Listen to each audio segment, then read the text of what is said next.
Assalamualaikum warahmatullahi wabarakatuh. Balik lagi di Mama Fauzan Channel. Jika Mam bingung nih mengenai perilaku anak sehari-hari, Mam gak bisa nih ngajarin apa yang mesti diajarin, atau Mam gak bisa nih ngebuat anak-anak nurutin apa kata kita, atau anak kamu tuh suka-suka aja, ntar jawab, ntar enggak.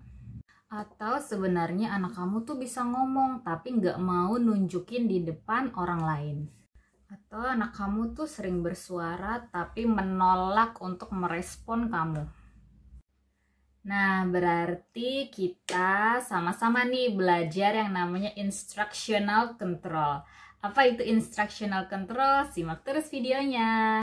Nah, instructional control itu didefinisikan sebagai hubungan yang baik nih antara pemberi perintah, yaitu orang tua, terapis, atau guru, atau pengasuh dengan anaknya. Jadi anaknya tuh merespon atau namanya respect kepada yang memberikan perintah.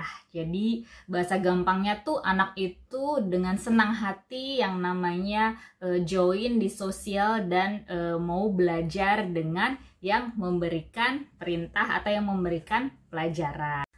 Aku akan selalu merekomendasikan bukunya Ibu Ruri ya, yang tentang verbal behavior and applied behavior analysis. Itu nanti kalau misalnya kalian mau beli, aku kasih link descriptionnya di description box ya. Jadi kamu bisa beli di Shopee, kalau nggak salah ini harganya 100-an. Dan kalau kamu mau belajar tentang instructional control, itu ada di buku Bu Ruri dari halaman 140 sampai 148. Jadi hari ini kita akan ngebahas instructional control, oke? Apa hubungannya instructional control dengan tantrum? Jadi kita hari ini mau ngebahas gimana caranya mencegah tantrum. Soalnya kalau anak udah tantrum udah susah, dia udah nggak mau belajar, dia udah nggak mau ngapa-ngapain, suruh mandi nggak mau, suruh makan nggak mau. Jadi ada cara dimana kita itu bisa menerapkan yang namanya jadwal rutin setiap hari gitu ya. Jadi kalau kenapa anak itu tantrum, karena dia merasa bahwa dia itu bosnya, dia itu rajanya, dia tuh harus diturutin. Jadi istilahnya kok bosnya dia ya, padahal kita kan orang tuanya. Sebetulnya yang memegang peranan kontrol adalah orang tua ya, bukan anak. Seperti itulah ya bahasa gampangnya. Studi membuktikan jika kita sebagai orang tua atau pengasuh atau terapis atau guru mempunyai instructional control yang baik, maka atensi anak terhadap kita menjadi lebih baik, anak lebih fokus, dan juga mau bersosialisasi dengan lawan bicara. Oke, jadi ada 7 langkah nih yang disusun oleh Robert Sharma ya, bagaimana mendapatkan instructional control yang baik. Kita bahas satu-satu. Nah, menurut Robert Sharma BCBA, langkah nomor 1 adalah tunjukkan kepada anak bahwa orang tua, pengasuh, guru, atau terapis merupakan orang yang mengendalikan barang, mengendalikan waktu, dan juga mengendalikan mainan dan jadwal atas kegiatan atau interaksi sosial dan aktivitas sehari-hari.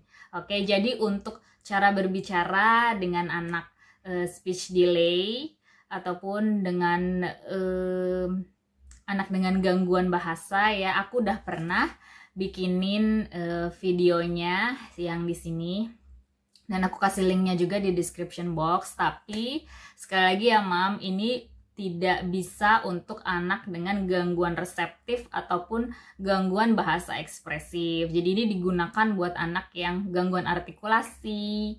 Ya, jadi kalau untuk anak autism yang video aku ini nggak bisa dipakai. Jadi kamu bisa mencari tips-tips lain lah ya, gitu. Jadi kalau misalnya kamu memang anak kamu suka cemilan, kamu kasih di tempat toples yang bening, yang dia nggak bisa dijangkau. Tapi kalau mungkin anak kamu gangguan bahasa ekspresif, kan dia nggak bisa nih ngomongnya. Gimana nih caranya supaya dia bisa minta? Yang pertama dia harus bisa nunjuk dulu. Anak dengan gangguan bahasa ekspresif nggak semua bisa nunjuk. Jadi kamu harus yang namanya ngajarin bisa nunjuk dulu. Aku udah pernah bikin videonya yang menunjuk, jadi kamu tinggal klik di description box. Nah, kalau misalnya dia udah menunjuk, kamu bisa ngajarin dia gestur minta. Jadi kalau anak dengan gangguan bahasa reseptif, autism, ataupun gangguan bahasa ekspresif, kamu bisa pakai gestur dulu atau pakai yang lebih gampang, kosakata yang mendekati atau ujung-ujungnya aja gitu ya. Oke. Nomor 2 adalah tunjukkan bahwa orang tua ataupun guru ataupun terapis ataupun pengasuh itu menyenangkan. Jadi kamu bisa sebelum kamu nemenin dia belajar ya, kamu misalnya mau ngajarin kosakata tertentu hari ini, kamu harus ngajakin dia main dulu. Nah, aku udah pernah buatin cara bermain, itu banyak banget di playlist aku. Silahkan klik playlist aku, dan terutama itu yang terjadi anak dengan gangguan bahasa itu ada juga gangguan sensori di dalam tubuhnya. Jadi sebelum belajar ada baiknya kamu ngelakuin sensory integrasi exercise ya. Aku udah pernah buat di video ini, bisa pakai gym ball atau alat apa aja yang ada di rumah. Bisa pakai balance board, bisa pakai papan titian, atau mau main ayunan, atau mau main jungkat-jungkit, atau mau main perosotan. Yang penting dia tuh aktivitas fisiknya udah keluar dulu. Kenapa pakai gym ball? Itu untuk mengurangi kecemasan dia gitu ya. Dia tuh bakalan lebih happy dulu, baru nanti dia mau ikutan belajar gitu. Nomor 3 itu tunjukin aja kalau kamu bisa dipercaya, yaitu jangan bohong. Nomor 4 yaitu tunjukin aja kalau misalnya anak kamu nurut sama kamu, mereka bisa mendapatkan reinforcer, yaitu hadiah yang dia mau, bisa cemilan, bisa aktivitas, dan bisa mainan yang dia suka. Nah, aku udah pernah bikin videonya, tinggal kamu klik di sini atau link di description box. Nah, di awal-awal pasti susah ya bikin mereka mau nurutin, tapi yang penting sediain reinforcer kayak mainan atau cemilannya dikit-dikit aja, dipotek-potek juga bisa supaya dia semangat. Jadi ada pujian, ada hadiah, dan ada aktivitas yang menarik sehingga dia mau nurut. Nomor 6 adalah tunjukin bahwa ada prioritas, yaitu kalau misalnya aku buat yang namanya reward chart. Ini tuh kayak jadwal, semacam jadwal gitu. Jadi kenapa sih anak itu tantrum ya, karena kamu ngebuat kegiatannya itu nggak jelas, random gitu. Jadi misalnya kalau pagi-pagi kamu udah langsung ngasih handphone, kan dia udah berasa raja ya, semuanya diturutin gitu ya. Ada baiknya kamu tuh buat jadwal seperti ini, dan ini udah disesuaikan sama jadwal kamu. Jadi misalnya pagi-pagi kayak gini, mau tidur itu jam berapa. Kedua, dia beresin tempat tidur dari jam berapa sampai jam berapa. Kemudian exercise, ini misalnya main sepeda dari jam berapa sampai jam berapa. Kamu tulis aja di sini gitu, dan diliatin sama dia. Biasanya anak dengan gangguan bahasa itu namanya butuh visualisasi. Jadi bukan kamu doang yang mengerti jadwalnya, tapi anak kamu harus mengerti. Bisa dibuat pakai karton atau pakai kertas di rumah. Bisa aja nih gambar-gambarnya dari foto anak kamu sendiri, terus kamu print, kamu laminating, ditempelin di sini deh gitu. Nanti kamu tulis jadwalnya jam berapa sampai jam berapa. Kalau misalnya dia ngikutin, bisa nih hadiahnya kamu suruh dia tempel starnya ini. Nanti kalau banyak nih hadiahnya ada di sini nih, misalnya 30 star dapat mainan baru, 30 star dapat snack baru, kayak gitu. Ini tuh lumayan efektif banget buat kamu, siapa tahu kamu mau nyoba. Oke, dan kalau misalnya kamu mau beli yang kayak gini, mau samaan, nanti aku kasih linknya di description box. Oke, nomor terakhir nih, nomor 7. Jadi kalau misalnya dia melakukan problem behavior kayak ngelempar barang lah, ngamuk-ngamuk lah, terus nggak mau ngikutin lah gitu ya. Jadi kamu harus nunjukin bahwa tidak mengikuti kamu, anak itu tidak akan mendapatkan reinforcer. Jadi kalau misalnya dia tantrumnya agak serem ya, agak anarkis gitu ya, tarik-tarik kamu, jambak-jambak atau ngelemparin barang, kamu bisa pindahin dia ke tempat yang aman, dan kamu cukup liatin aja sampai dia reda. Soalnya kalau kamu tanggepin, dia tuh ngerasa menang gitu kan ya.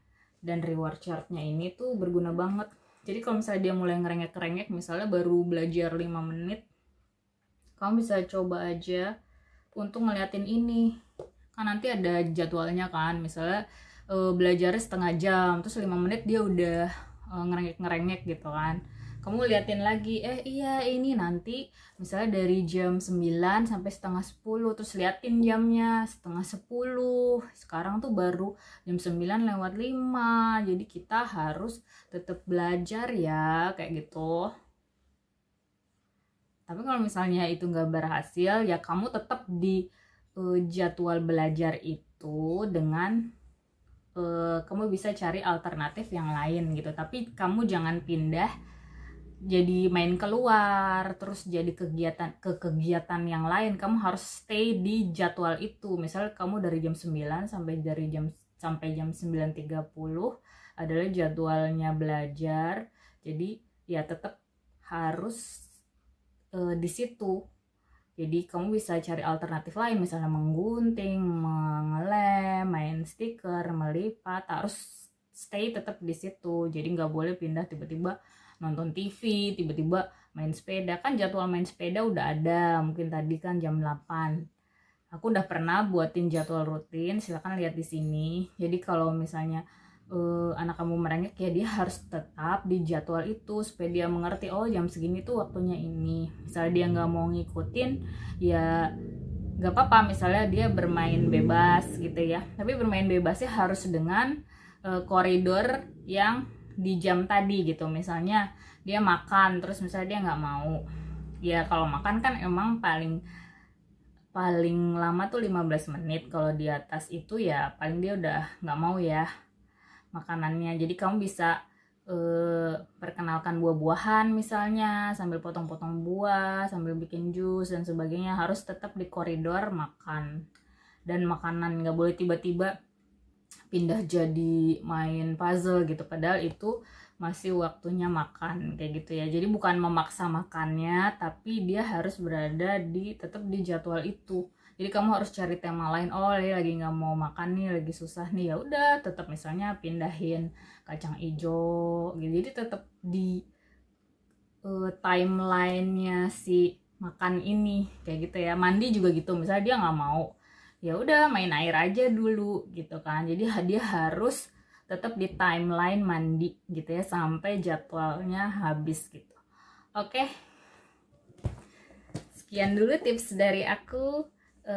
Sampai ketemu di video aku berikutnya.